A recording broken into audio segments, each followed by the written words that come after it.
في خلق السماوات والأرض واختلاف الليل والنهار لآيات لأولي الألباب الذين يذكرون الله قياما وقعودا وعلى جنوبهم ويتفكرون في خلق السماوات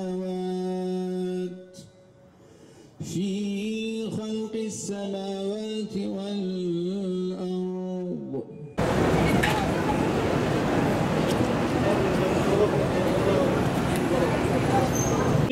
Bugün Gazze'de insanlar İslam adına katledilirken, Müslüman oldukları için, İslam'ı savundukları için katledilirken, onlar bu İslam'ın mukaddesatının yere düşmemesi için canlarını verirken, her türlü fedakarlığı gösterirken, bizler de onlara destek çıkma adına soğuk, yağmur ve sıcak demeden bizler de onları savunma adına meydanlardayız ve bütün gücümüzle, bütün varlığımızla onlara destek olma adına bu açıklamalarımıza, bu programlarımıza devam edeceğiz. Yani tarih boyunca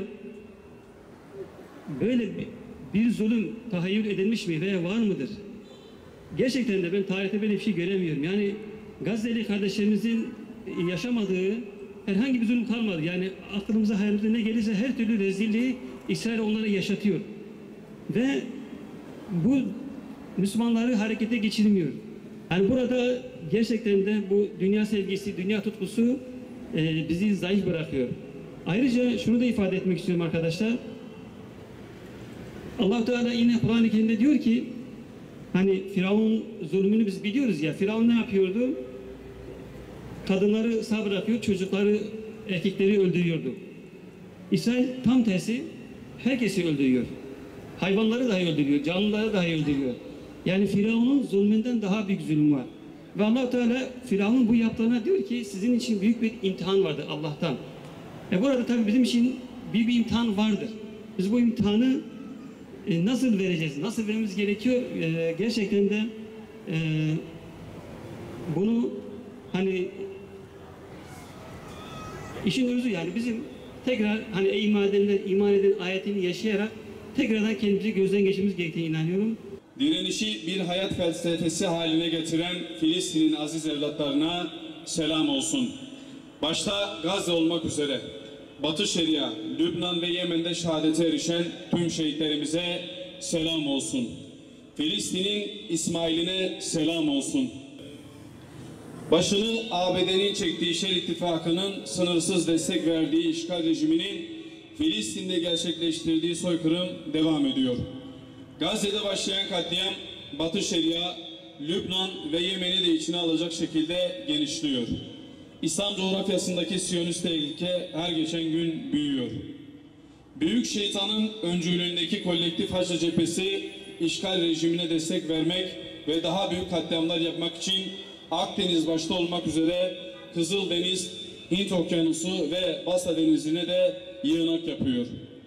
Direnişin ana arteri Hamas ve direniş grupları ile Filistin dışında Siyonistlere darbe vuran direniş ekseni öncelikle askeri olmak üzere ekonomik ve siyasi olarak desteklenmelidir. 30 Temmuz'da Lübnan'da Fuat Şükür'e ve 31 Temmuz'da Tahran'da Hamas lideri İsmail Haniye'ye düzenlenen suikastlar Mısır'da devam eden ateşkes görüşmelerine ağır bir darbe vurmuştur. Siyonist Şer İttifakı'nın işgal planının nihai hedefinde İslam coğrafyasının kalbine bir hançer gibi saplanan Arz-ı Mevut vardır. Nil ile Fırat arasındaki toprakların işgali için Filistin'e komşu ülkeler başta olmak üzere Türkiye, İran ve diğer ülkelerin dizayn edilmesi, bazı ülkelerin parçalanması ve bazı ülkelerde ise yeni hukukla rejimlerin kurulması amacı vardır. Bu sebeple Batı'nın kendisini korumak için oluşturduğu kurumlardan savaşı önlemek için medet ummak yerine İslam ülkeleri Siyonist vahşete ve emperyalist yayılımcılığa karşı acilen yeni askeri ittifaklar yapmak zorundadır. Şehit Haniye'nin de vasiyeti niteliğinde olan konuşmasında belirttiği gibi direniş grupları arasındaki ittifak ve vahdet tüm İslam ümmetini kapsayacak şekilde genişletilmelidir. Filistin'deki soykırımı durdurmak için çabalayan, mücadele eden her fert, kurum ve devleti şu ana kadar yaptıklarından daha fazlasını yapmaya davet ediyoruz. Değerli kardeşlerimiz, İsmail Haniye'nin şehadetinden sonra İslami Direniş Hareketi Hamas, Yahya Sinvar'ı yeni lider olarak seçti. Ömrünün 23 yılını işgal zindanlarında, kalan kısmını ise mücadele sahasında ve cihat meydanlarında geçiren Sinvar'ın Filistin'deki direnişini zafere ulaştıracağına inanıyoruz. İsmail Haniye'nin şehadetiyle sevinen işgalcilerin Yahya Sinvar'ın liderliğiyle kahrolduklarına da yakinen biliyor ve inanıyoruz. Bu vesileyle mücahit lider Sinvar'ı tebrik ediyor ve Yüce Allah'tan kendisini ve temsil ettiği davayı muzaffer kılmasını Rabbimizden temenni ediyoruz. Unutulmaması gerekir ki galip gelecek olanlar Allah'ın taraftarlarıdırlar. Maide suresi 56. ayet. Direnişe selam olsun. İsmail Haniye'ye selam olsun. Muhammed Dayf'a selam olsun. Ebu Ubeyde'ye selam olsun. Bedenleri burada, yürekleri ve ruhları Mescid-i Aksa'da olan siz değerli Adanalı kardeşlerimize de selam olsun.